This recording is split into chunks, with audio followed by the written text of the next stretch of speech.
Okay, everyone, we are 5 hours into the live stream, and I have just finished reading my first book. It is called Kingdom of Ash by Sarah Maas, and it's an amazing book. So, first of all, I'd like to thank all of my sponsors and everyone who's donated, and just keep donating and thank you for supporting this cause. Now, I'll be just doing a short review about this book. So, but if you want to read this book and the series, which I would recommend, then perhaps skip this part because there will be spoilers. So, the story starts with the lead heroine being imprisoned in a cell and she's being tortured. So, her friends they are on a quest to save her, while some of her allies they are off in the north fighting a war. I think one of the best parts of this book is the character development because at the start of this series, we thought that she was an assassin, and right now we have found out that she's a queen. So, the development of how she has changed from her youth as a princess to how she was molded into an assassin because her kingdom was destroyed, and then right now as she's using her strength to fight the armies really well has really been amazing.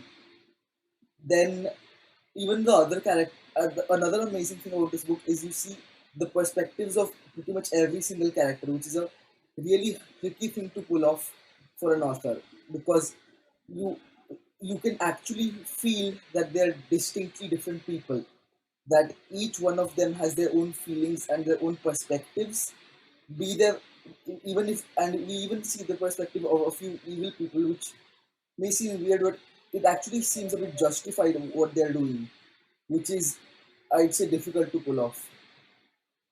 Other than that, I'd say the battle scenes are pretty amazing, and the strategies that the author has used to convey how the fights were going on were also amazing. So, in short, I just recommend this book a lot. Let me read out a portion of this book to show you what I was saying. So there is an evil queen in this book who can basically who is sort of trying to defeat the good queen and her allies. So in the final battle, the good queen and her basically her best friends are facing off the evil queen, and then she has caused this hallucination to occur. So she was dead. Her lifeless body had been spiked to the gates, and her hair had been shown to her scalp.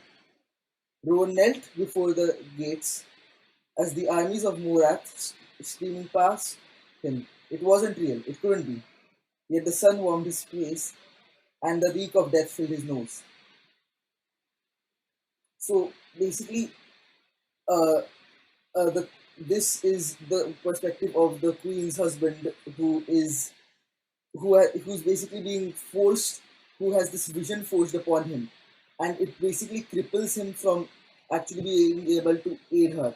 So later, the queen herself she manages to snap him out of it, and basically they manage to defeat the evil queen, which I think is amazing.